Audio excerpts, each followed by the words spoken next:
Hello everyone and welcome to another video. I'm very excited to share with you my take on the Polish defense after one d4. And I think that it's very interesting, this defense, because it stops one of the greatest threats that white has. So this is a great way to limit what white can do with the queen's pawn opening. Now I want to mention that this video idea was suggested by two people. So here are the comments on the screen right now. They're going to pop up. So thank you to both of these two people for sharing. And if you want to have a chance for me to use your idea, then leave some more ideas in the comment section below. And also in the description, there's a form where you can submit some ideas, general ideas about what videos you want to see. Now let's get right into the Polish defense. So the Polish defense begins with d4, like I mentioned, and now this is now the Polish defense with b5. And like I said, it stops one of the greatest threats that white has against black, which is this c4. A lot of times d4 is followed by c4, and you land yourself in some position in the queen's gambit declined, which is usually very solid for white. And a lot of black players have trouble defending it. So b5 immediately stops that because it puts pressure on this pawn here. And in this video, I'm going to be talking about the two main common and the two best responses that you might see, which is e4, which is obviously, very standard. Number one, it opens this little discovery on this pawn here that's undefended. And number two, it just takes, full control of the center. So very, very nice, positional pawn structure. Additionally, you might see this movement of knight to d2, which essentially makes this e4 pawn a little stronger, because something that you do a lot is play c7, which will put pressure on this pawn here. So by moving the knight to d2, you immediately protect it. So that's one of the ideas that your opponent might see, or that you might see your opponent play. So let's start with the most common move, which is indeed e4.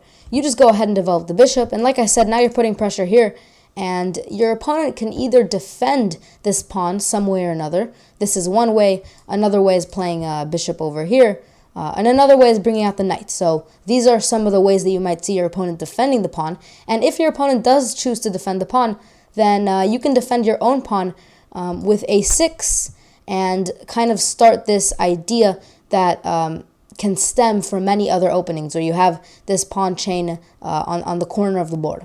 So this is one idea that you might have if your opponent tries to hold on to this pawn. But one thing that you might see, and this is actually a very common move, and actually it's surprisingly the best move that your opponent can play, which is just grabbing the pawn. You obviously grab the pawn back, so from the start you have equal material, but you traded one of your worst pawns. The B and the G pawns are really, really not great. The only purpose they serve is that they kind of give comfort to this A pawn, because eventually you'll have a structure with your pawns either like this or like this, where you want to have some chain in the corner. But still, compared to a center pawn, giving out the B pawn is very, very worth it, and it's a great trade. So this is a very happy position for you. Your opponent can develop some pieces. You can kick the bishop back. The problem with the bishop here is that it stopped you from playing this move here, so you definitely want to take the bishop away. So that's what c6 does.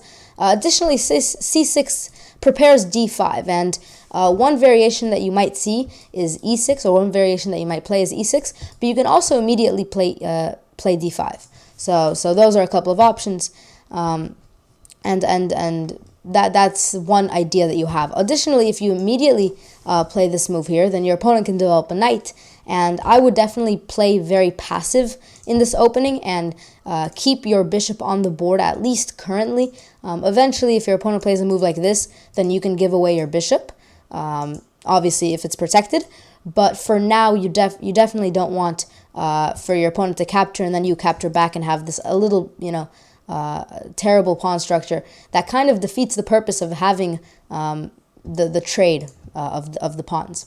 So from here, your opponent, can play c4 now that your pawn here is no longer, it's no longer there.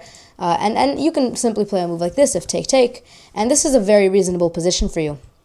In fact, I'll show you, this is what I was talking about. If your opponent plays this, you can simply castle, and if capture, this is a very reasonable position.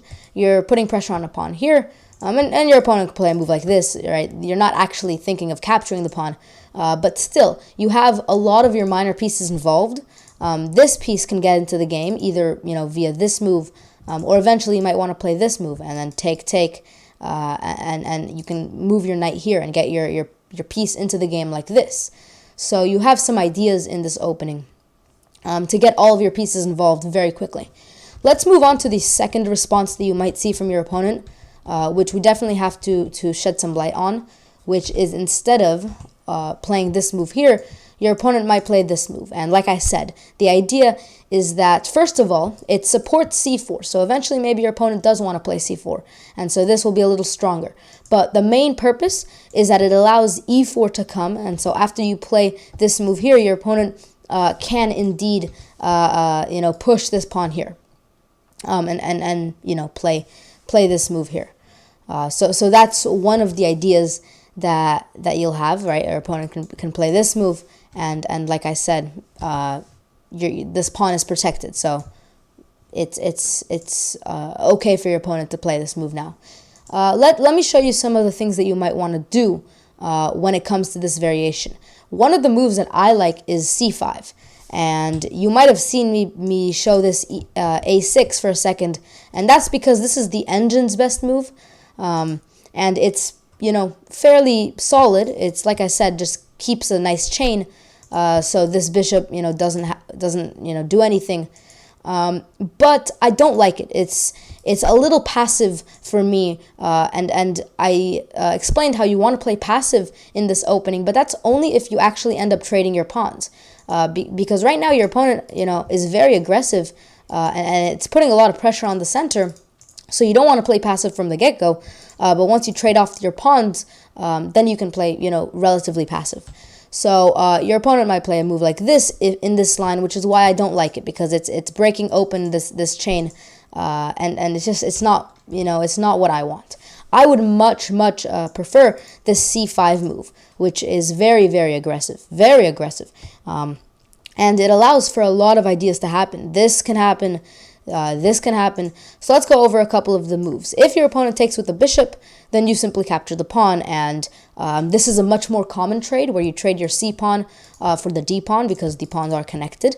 But it works in your favor. You obviously have your two center pawns, and although these are doubled pawns, you still have your two centered pawns, and white doesn't. So this is one nice idea. Additionally, if your opponent takes this pawn here, then you can play a move like this, and now you're pressuring to take the pawn back.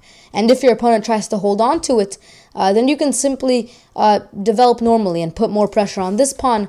And a lot of times, obviously you can grab the pawn if your opponent doesn't defend it. And a lot of times you can continue hammering your opponent with a lot of pressure, because you just have so many options. You can, already this bishop is doing a lot. This bishop is doing a lot as well, because eventually you're going to play this move here like I showed in this variation. And if your opponent takes, not only is the pawn here going to be hanging, but also this pawn here is going to be hanging. So already this bishop doing a lot, and you can castle fairly early on in this variation.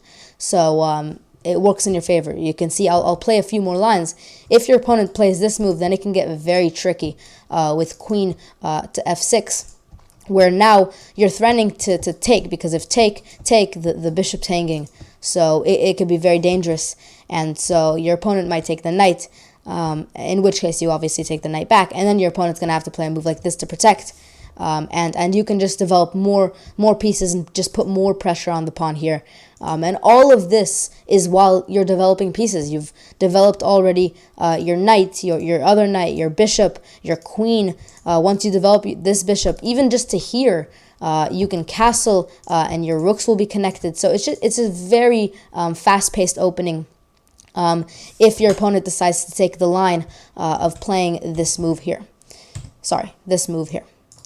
Hopefully you enjoyed this little game or little opening. It's definitely has a nice idea behind it, where it takes away one of the biggest ideas that white has when playing d4. So I really, think that it's important to at least, understand the basis for this opening and kind of what you might see yourself playing. And yeah, other than that, make sure in the comments below you leave all other suggestions that you have for openings, gambits, traps, and things you want to see. Once again, in the description, you can go ahead and send me your suggestions. And make sure you hit that subscribe button if you enjoyed the video. And I'll see you guys next time.